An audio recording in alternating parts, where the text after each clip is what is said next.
Trigger warning. This podcast is about grief.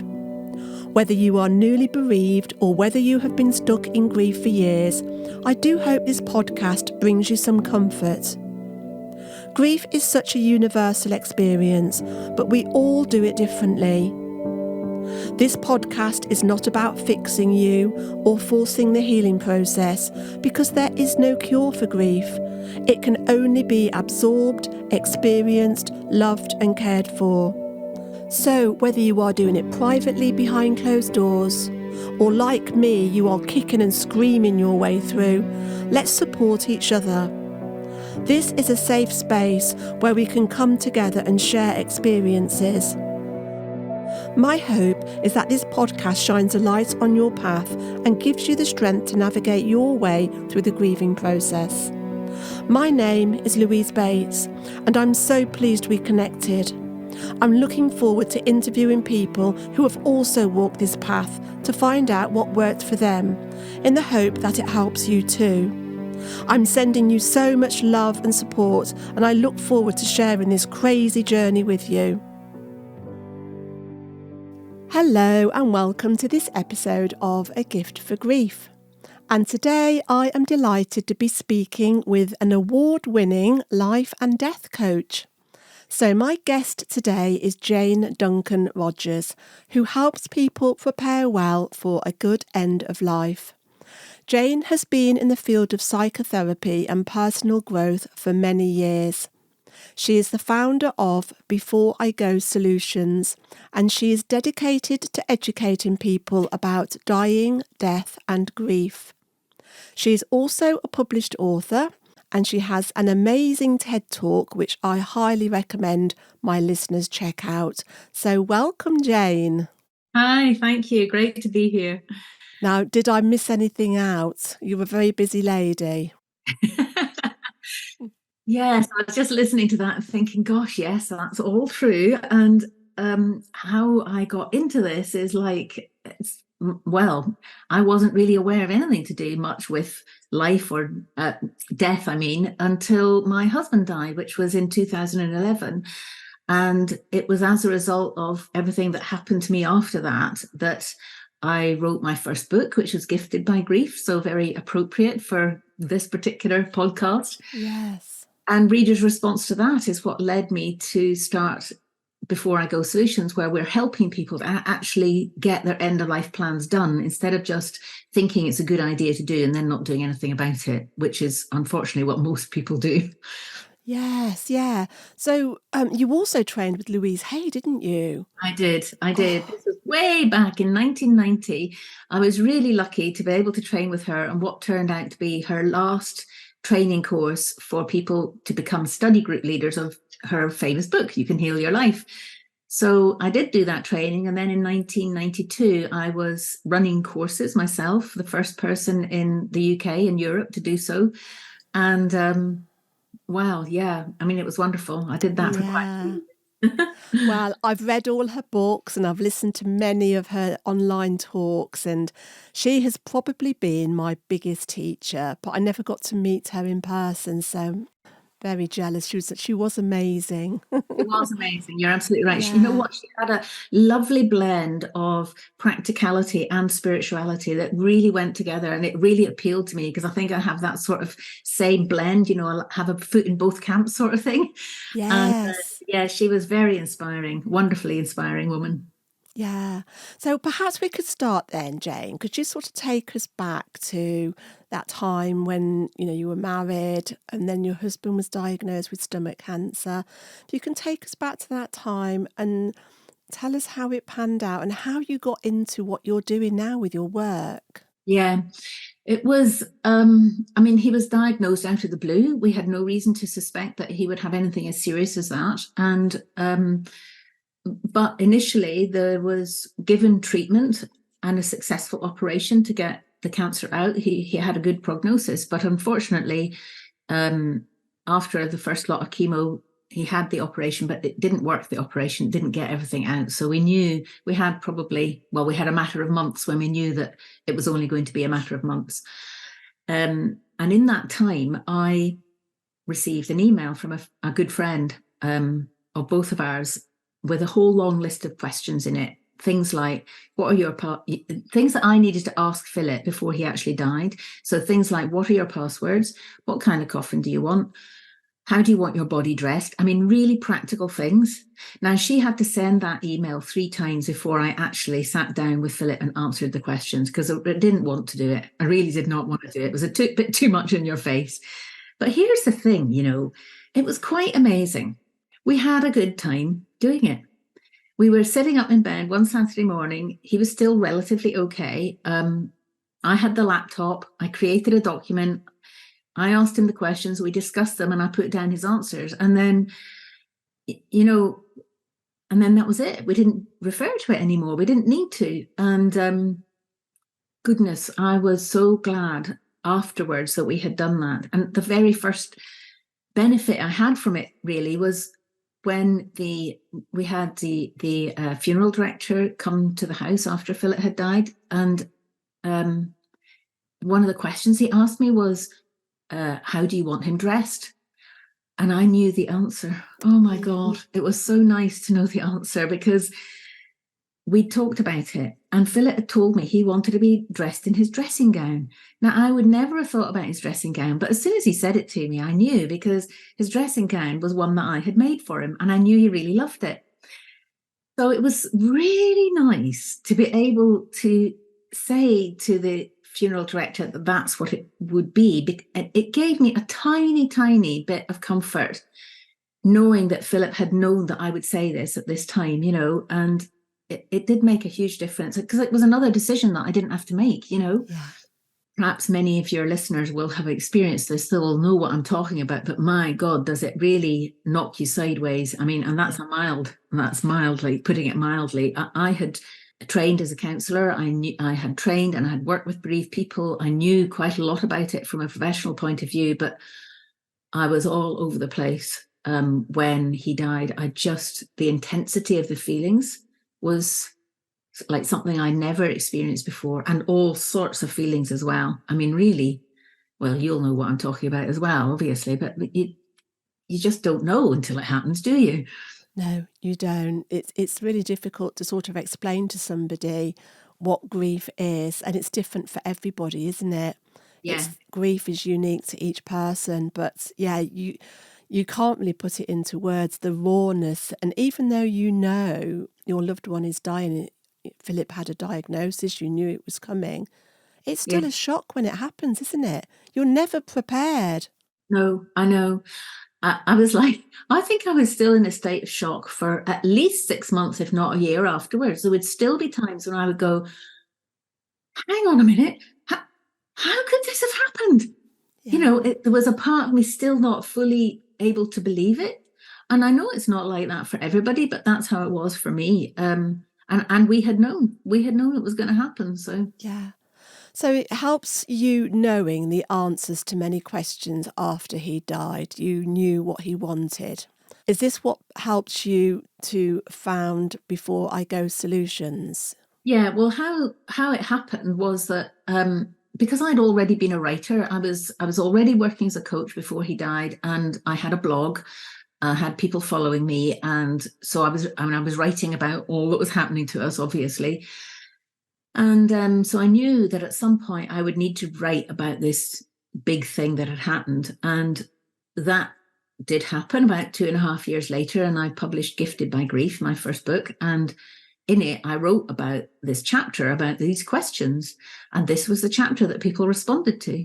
I mean, I thought there were loads of other interesting spiritual enlightenment type stuff in there, and lots of useful nuggets. But this was the chapter that most people really liked. And they said things to me like, I really need to answer those questions too. So eventually it dawns on me, oh, all right then, well, I'll put a workshop on. And, this was part of my history. I'd always run workshops and everything, and trainings and all sorts of things. So I knew what to do. I put a workshop on up here where I am in the north of Scotland, which is not very many people up here, generally speaking. And it was booked out with 12 places, completely booked, and another 12 on the waiting list. And it was like, oh, all right then. So I really felt like I was just sort of following what life was asking of me, if you like. And later that year, I was sitting in a cafe thinking, right, am I going to make this into a proper company or what? And the words Before I Go Solutions came to mind as a title, as a name of the company. And that's really how it got birthed. I then decided to make it a social enterprise, which is like a not-for-profit organization. And that was just later on in 2016. And here we are nearly 8 years or something like that, 7 or 8 years later. So it's like, wow, okay, yeah. It just goes to show there's a real need for this type of service. And until a few months ago, I had no idea that this sort of thing was even a thing or available. And I started my podcast in August, and I've had a couple of guests that do a similar service. After recording their episodes, it really made me think about getting my own affairs in order, because none of us know how long we've got, and we don't have to wait for a diagnosis or a prognosis before we think about these things. But here I am, weeks later, and I've still done nothing about it. Why do you think we avoid going there? I'm so glad that you're willing to admit that, because honestly, you are so like everybody else. I think the stats, these are statistics from Marie Curie organization. They say that 90% of people say that this kind of thing, this kind of end-of-life planning ahead is essential, but actually only 14% do anything about it. So there's a huge gap between knowing it's a good idea and actually acting on that idea. And the reasons, the reasons are many and varied, but they do boil down usually to either there being no time. But I can tell you right now, there will never, ever be the right time for this sort of stuff, because it's never going to get to the top of the list of your priorities. It just isn't. There's always something else that's going to be up there first.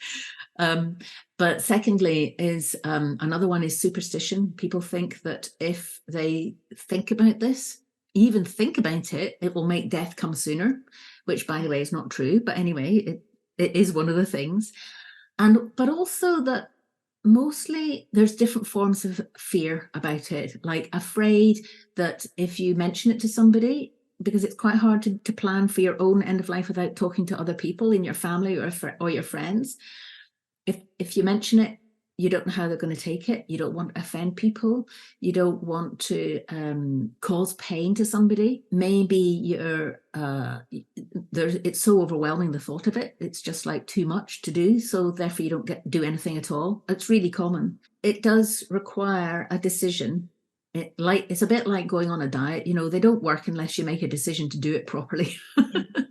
So you have to make a decision that you're going to do this. And then, of course, I'm biased, but I recommend getting some help to do it, because it's a lot easier with somebody else helping you out to help you to think things through, to point you in the right direction, to give you the resources that might be necessary to help you make the decision that is right for you.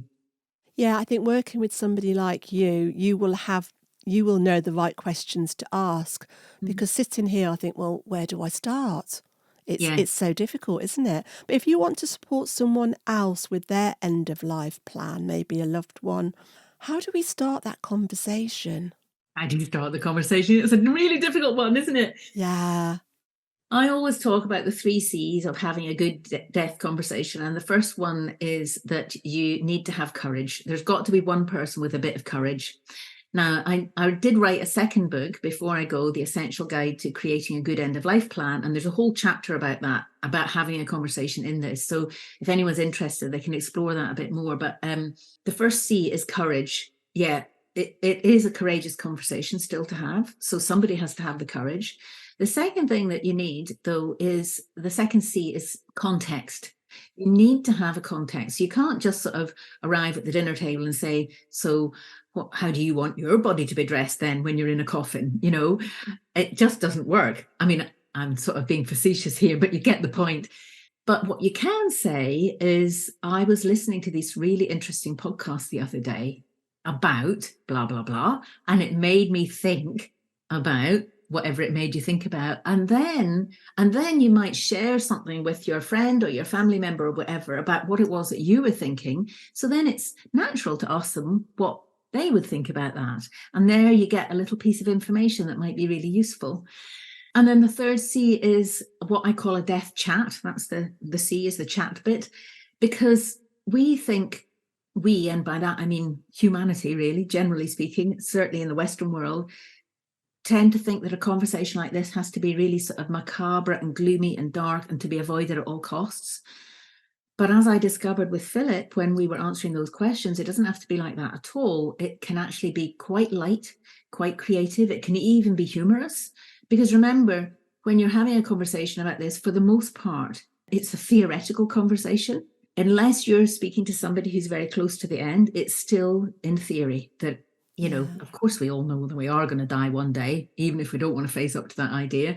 But while we're alive, talking about it in theory, and that makes it easier. Yeah. But there's one other tip, actually, which just comes to mind that I want to say, which makes it a lot easier to think about this sort of stuff. Because usually we're thinking about when we die in the future, which of course it is going to be in the future. But when you come to think about this sort of stuff, it's easier to think about if in your mind's eye you have the question, if I had died yesterday, what would be happening around me? Well, apart from the fact that everybody's going to be terribly sad and everything, how, from a practical administrative point of view, what would be happening? So you only have to look around your room to see, oh, right, okay, well, all this stuff would be here, and who would be taking care of it if I already wasn't here? And that gives you a way to think about it that makes it a lot easier. Yeah. We plan really well to bring life into the world, don't we? Yeah.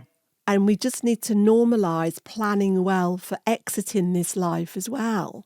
We do. It's just not how it is at the moment. But could you share an example of how you've helped someone with their end of life plan?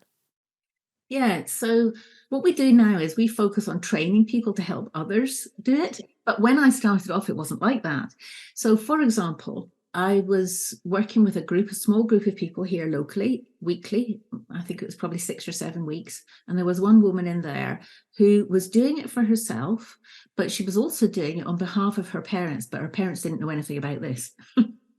So each week we were looking, everybody brought their workbook and we filled in some bits of it all together, and that was really helpful.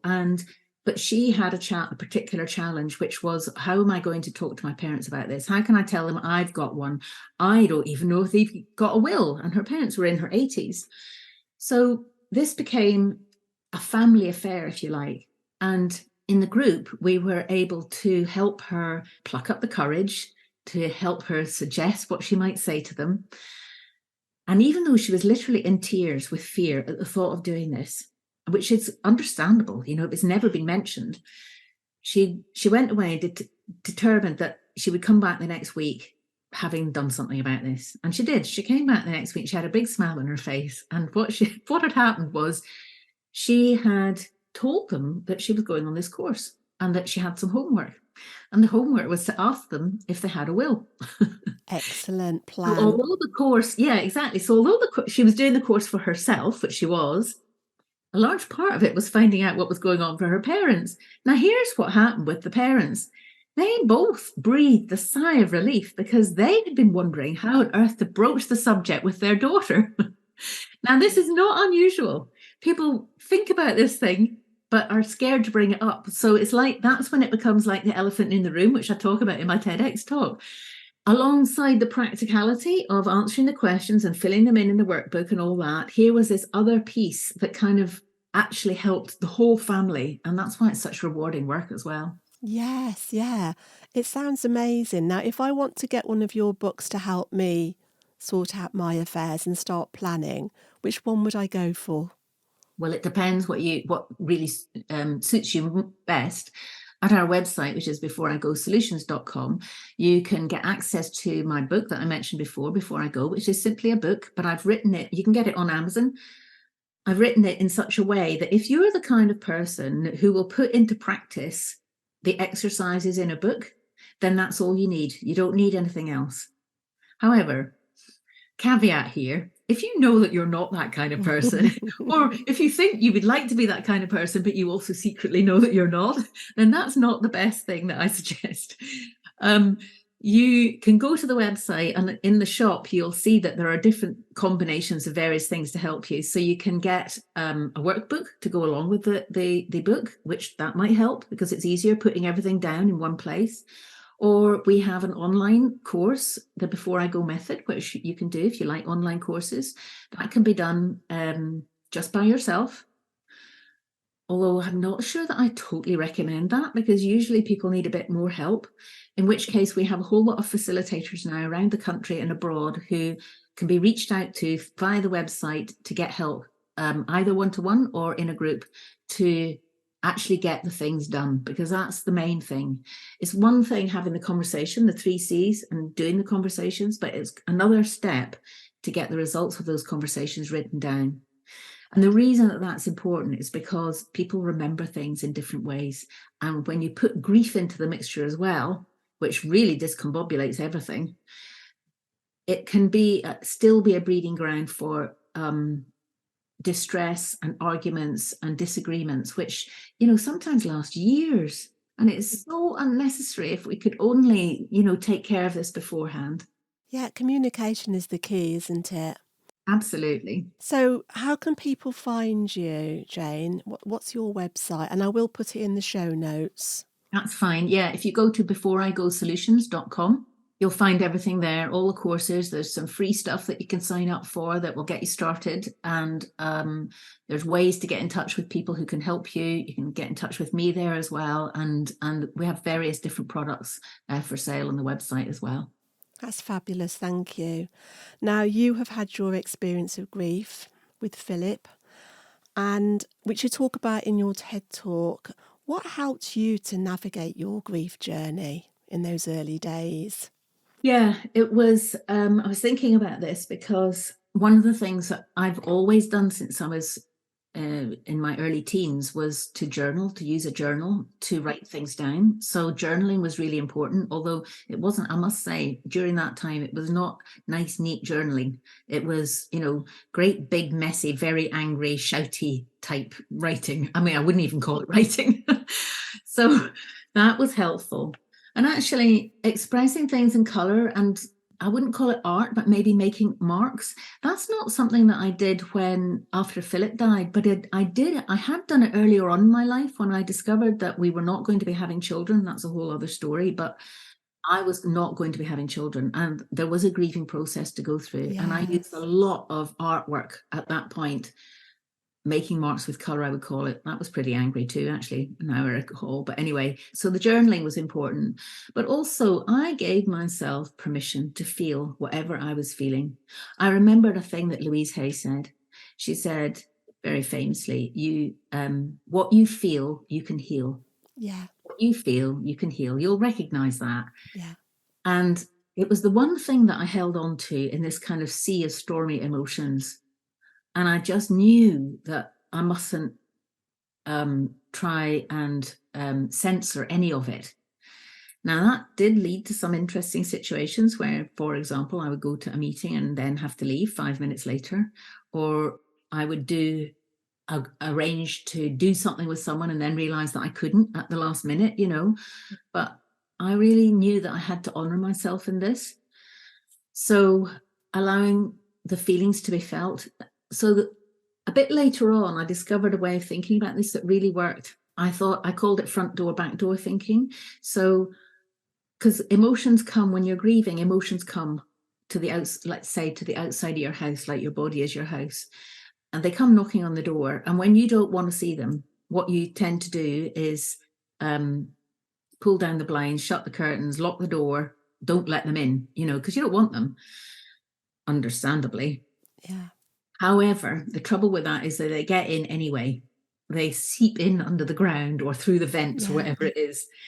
So I discovered that it was better actually when, no matter what kind of emotion it was, whether I liked it or didn't like it, I should open the door, open the windows, but open the back door of the house as well, so that the feeling can come in, can give me its message, whatever it is. Sometimes it was just feeling horrible.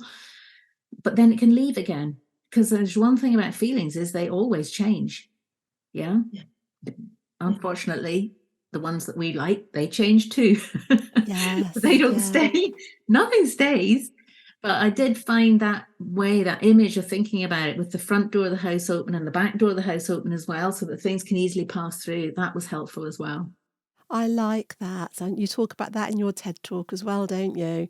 Do I And have forgotten yeah, that? yeah. I thought it was amazing. But yes, feeling is healing. That's Yeah. really powerful. Now, can you remember what other people were like around you during this time? Oh God, yeah. Yeah? What did people feel uncomfortable, not know what to say, not know what to do? Quite a lot of people. Mostly my good friends were fine, and mostly they didn't say very much at all. They were just there, and Yeah, they could be there whenever I was crying or whatever. But there were a significant number of people who clearly felt awkward and didn't know what to say. I remember somebody said to me, they stopped me in the street and they said, please accept my condolences for your loss, which was absolutely fine that they wanted to acknowledge it. And I appreciated that, but it was so formal. yeah, It's just, and in any way, I didn't feel like I had lost him. It wasn't a loss. It's so difficult for people to get right, because I wanted people to talk about it as a death. And yet the very first person who said to me, I'm sorry to hear about your husband's death, I was so shocked to hear somebody else say that word yeah. that I like almost visibly recoiled, so it's really hard, because in a way you can't get it right, if you're trying to say something, but my God, it's better to say something than nothing. Absolutely, yeah. It's so hard to get it right. Talking to different guests over the last few weeks, one guest will say, I'm sorry for your loss. Somebody else will say, oh, I hate that. But I always think just look for the good intention behind the condolences, because it is so hard to get it right. But saying something is better than ignoring someone's grief, isn't it? Just say something, even if it lands wrong. Yeah. It is a difficult one. But what words do you like to choose to express your condolences to someone? I now usually say, if it feels sad to me, which it probably will do, then I'll say, I'm so sad to hear about, and then the person's name. It depends on the Yeah. circumstances, obviously, but that is general enough to not cause offense inadvertently, but also tells the truth of how I feel, which is that I'm so sad to hear about it. I try not to say what often comes to mind, which is, how are you doing? Which is a bit of a naff question, really. And it comes from the desire to be there for that person. And the other thing that, even for me as well, comes to mind usually is to say, is there anything I can do? But I know from being on the receiving end that it's better to offer a specific thing. So, for example, one person, I always remember this because it was such a specific thing that they offered. They contacted me and they said, I go to the post office every day around about 5 o'clock. If you ever have anything that needs to be taken to the post office, just let me know and I'll come by and pick it up. Oh, It was like really specific, and it was very yeah. helpful, because you don't always want to go out and be amongst people when you're grieving, No, no. and people don't know. In the old days when you used to have a black armband, the Victorian days, I used to wish that we still had that, because it would let people know that you were Yes. grieving some kind of loss of some kind, and they might be extra sensitive, but Yeah. I mean, it doesn't work when the cashier at the supermarket asks you how you are and you tell them the truth. Actually, I'm not okay because my husband just died. That's not okay to do that. Yeah. Because that's not, I mean, imagine being on the receiving end of that. Oh dear. Yeah, where do you go with that? But it's a very difficult question, isn't it? But we're just so used to saying to people, oh, hi, how are you doing? It's almost like just a politeness of acknowledging they're there. You don't really want to know how they're doing. That's right. It's, yeah, and so when you do start to open up and say, well, actually, I'm a bit rubbish at the moment. My son died, and it's you just go, oh yeah, I'm fine, thank you. How are you? But inside, it is so hard, isn't it? No Yeah. wonder people avoid engaging in the subject, because it is so hard to get it right. But can you recommend any books, apart from your own books, of course, any books or films or groups, support groups or podcasts that can help people? Well, the one of the books that I discovered too late, actually, for my own grieving was, when I read it, I thought, oh God, this would have been really helpful. It was the Grief Recovery Method Handbook. Grief Yeah. Recovery, I think they call it that, the Grief Recovery Method Handbook, or Grief Recovery Handbook, it might be called. But anyway, yes, I found that really good. It's not right for everybody, but it's definitely worth having a look at. The other one was, the group that I wanted to belong to was called Widowed and Young. Now, I was 54 years old when Philip died, and they only have people up to 50. Oh. So I felt a bit miffed about that because I couldn't join them. They directed me to the similar group, I can't remember what it's called, but for people who are older. But the trouble was with that group, they were all a lot older, like sort of at least in their 70s. And so I felt in the middle, I fell into the middle. But I would, if you're younger, I would definitely recommend that group. And if you're older, the other one, I don't know if anybody has set up a group for in between people yet. Yeah. I suppose that's something I could have done, but anyway, I haven't done it. So It's so interesting, isn't it? But there are lots of groups out there now, and with the internet, we can find our tribe somewhere, can't we? Yeah, we can. Yeah. So, Jane, for people who have just lost a loved one, or for other people who are maybe stuck in grief, what words of wisdom could you share to maybe help them loosen their grief in some way? Yeah, I think that what's most important is to accept where you're at. Yeah. And that's really difficult, because the thing that has happened is the last thing that you wanted to have happened. And the only thing that's going to make it better is if they come back. So I can remember thinking, the only thing I'm interested in is for Philip to come back. But there was a problem with that because I only wanted him back healthy. Because, he was not having a great life when he was ill, and he wasn't going to get better. So I couldn't have that. So I just went in and out all the time of accepting the fact that it had happened. But the more I was able to do that, to just face that fact, if you like, the easier it was. And it wasn't about forgetting him or anything like that. But, I have since married again. I met another man about a few years ago now. He'd also lost his wife.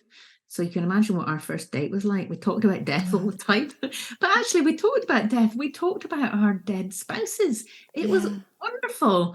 And we've always said we've kind of got a marriage now with his previous wife and Philip. They're both in that marriage, and it feels really good. When I met Ian, he had processed things in a completely different way. Only a few months after his wife had died, and he'd been with her for 43 years. It was a long marriage. He, being a kind of geeky tech kind of guy, was like thinking about his life in terms of a video game, where you get bonus lives. Yeah. Once you've died, you then get a bonus life in a video game. And he was like, okay, right, game over, bonus life. That's what he was thinking. Now, in that process, he'd somehow managed to accept that his wife and his way of life and everything had gone. He was able to accept it much quicker than I was. I don't know why, but he was.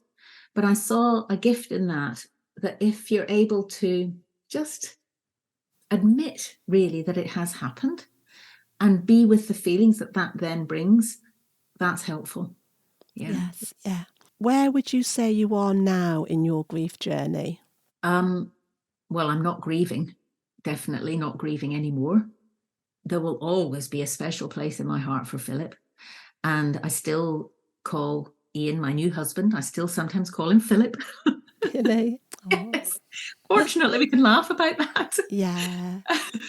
It's nearly always when I'm thinking about something from the past, But yeah, I think because I was willing to let my heart be open and to keep it open, even when I was feeling really horribly painful feelings. That has helped me to come through. I would say it's kind of like not through to the other side, but it's helped me through, because I've become a completely different person. I didn't want to become a completely different person, as you'll probably recognize, and I'm sure some of your listeners will. I really didn't want to become, I quite liked the person that I was, I thought, but here it is, life happens to you and it makes you into a different kind of person.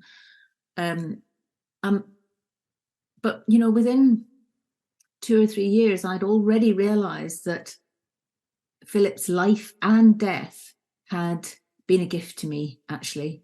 I couldn't have had one without the other, obviously. And so I had to be almost grateful for both in a funny sort of way. Yeah, I totally get that. My next question is, do you believe that grief has given you any gifts? Yeah. Well, I wrote a whole book about it, so yes. Yes, yeah. I'm going to have to get your books. Well, Gifted by Grief is a memoir. It's a really personal account of that sort of year in our lives and what happened for me afterwards. So it's definitely, if somebody had given me that book when in the first few months of grieving, I would have just been so angry. I would have thrown it out the window, because of that title. It's quite in your face. But it is true that I received lots of different gifts from Philip's death, and I did end up in that book saying that I was grateful for both his life and his death. And at that point, I really meant it, and I still really mean it. You can't have one without the other. No. We conveniently try to ignore that in our society. We just focus on life, but actually, you can't have life without death. And we see it every day. We go out for a walk in the countryside. There's dead leaves and there's leaves that are growing, or there's buds that are dormant. We see evidence of it everywhere, but we ignore the fact that it happens to us as well. Absolutely. Now, do you have any special ways to remember Philip, or any loved ones, or any family rituals? Yeah, he was cremated, and he wanted his ashes spread on a particular place down in Dumfries and Galloway in the southwest of Scotland, where we used to go a lot. So when I saw how much ashes there were, which was a lot, much more than I realized there would be, I only put half of them there, and then I sent some ashes. I didn't know you weren't supposed to do this. I put them in jiffy bags and I sent them through the post to various different people in different countries, to spread around the world, because he'd been a great traveler. But what I did for myself was I took just a tiny bit of them and I put them underneath a tree. Now, this is a tree near to me, about 10 minutes walk away. And it was a particular tree, which actually, there's a story about this. This is about a sign, because this is one of the signs that he gave me. You asked me about signs, did I get any signs from him? And I did. One day, well, there were quite a few of them, but this is one story. I was walking in the woods and I was really angry. I was just so furious that he'd abandoned me. This is what it felt like. And I shouted out, if you can hear me, give me a sign. And I carried on crying and walking and stomping and not having a very nice time. And on the way back, I was a bit calmer by this time, I passed by a copse, through an open field, and past a copse that I've gone past hundreds of times, hundreds. And I really felt strongly pulled into the middle of it. And I've never done that before, never been into the middle of the copse. Anyway, I went and I got into the middle and I looked up and I saw this dead tree trunk with woodpecker holes in. Now, in that moment, I knew that this was the sign, because Philip and I had been on a wonderful trip to California and in a camper van, and we had stayed overnight in someplace somewhere in the middle of pine woods and surrounded by woodpecker holes. Now, nobody else could have known that significance. So in that moment, I just felt so grateful. And that became the tree. Just at the bottom of that tree is where I made a little cross, even though we're not religious in any way with any associated religion. I made a cross out of some dried grasses. And that's where I put the little pile of ashes, which of course disappear quite quickly. But that's where I go still now, if I want to just have a chat with him about particular things, or just remember him, really. Yeah. And it's lovely. It's just lovely. Oh, I think that's beautiful, Jane, and it's so lovely that it's not far from you. You can go there any time, and it gives you a lot of comfort. That's wonderful. So, what would you like people to learn from your experience? I know it feels impossible to carry on living while you're in the midst of such overwhelming grief, and that you can't imagine that life will ever be any good again. I have been there. I have definitely thought that and have felt that. But I'm proof that it is possible. You can even fall in love again. And that's not something that I thought even would be possible, especially in the first 18 months or something. I didn't even want to consider it. But it is possible. And that grief and that death, or those losses, whatever it is, they contribute to making you, let's say, a broader person, and hopefully a more loving and more compassionate and kinder person. Yeah. And if that's not a gift, I don't know what is, really. Yeah, I think there's going to be people listening to you are going to find a lot of hope in your words. I hope so. Yeah, it's so inspiring. Now, in your TED talk, you share your experience of being with Philip when he died. And something you said really resonated with me. You described his body as an empty bag, and I totally got that. Because when my son Matthew died, it was like I was looking at an empty spacesuit. His essence or consciousness or soul, energy, whatever you want to call it, his life force that filled his body was gone. Now, I believe, let's call it his soul, left his body and graduated to the next level. And I believe he lives on as energy at some level in an afterlife. What are your thoughts about the afterlife? Yeah, well, I would agree with you there, because I also, as you said, I had that experience. It was I'd never seen anybody actually die, actually leave their body before, but my God, it was in this particular instance, it happened immediately. And it was quite strong. And the difference was quite strong, because I can remember not being interested in his body anymore, because it was like irrelevant, this empty bag. The bit that I liked was the bit that was in the bag, if you see what I mean. But anyway, well, my belief is that we are all energy. We are temporarily inhabiting this particular bag, the one that is called Jane Duncan Rogers, that is speaking to you right now. And it comes in this form for a certain amount of time, and then it will go again and go back into the bigger energy field. I'm sure there's some science to back this up, but anyway, I don't talk about it from a scientific point of view, more a spiritual point of view. Whether that's true or not, I don't really care, because when I die, if there's nothing when I die, then I won't know about it, so it'll be all right. And if there's something, my belief here in this life is that it will be even more wonderful than where we are now. And, if you're not having a wonderful life, then that's a consolation. And if you are having a wonderful life, it's still a consolation, because it's going to be even better. I love that. I think we're on the same page when it comes to the afterlife. We'll carry that conversation when we meet each other on the other side and say, yeah, we were right. That's a good idea. So you've had this lovely sign with the woodpecker tree. Have you had lots of other signs as well, Jane? Well, there was one that comes to mind is I was walking in the woods. So this must be quite important, I think, because one of the things that happened after Philip died was that his 16-year-old granddaughter also died just 3 months later of cancer. 16 years old. I mean, what a tragedy. So in my mind, I wanted to think that he was looking after her. And that particular day, I was walking over a bridge over the river, the little stream in the woods, and I was thinking of Becky, who had died, and wondering if he was able to look after her. And I kind of heard a voice, which I can't remember the exact words now, but the comforting feeling to the voice was, yes, she's in good hands. And then I saw a single white feather. Now, those feathers, I love those feathers. I know, whatever.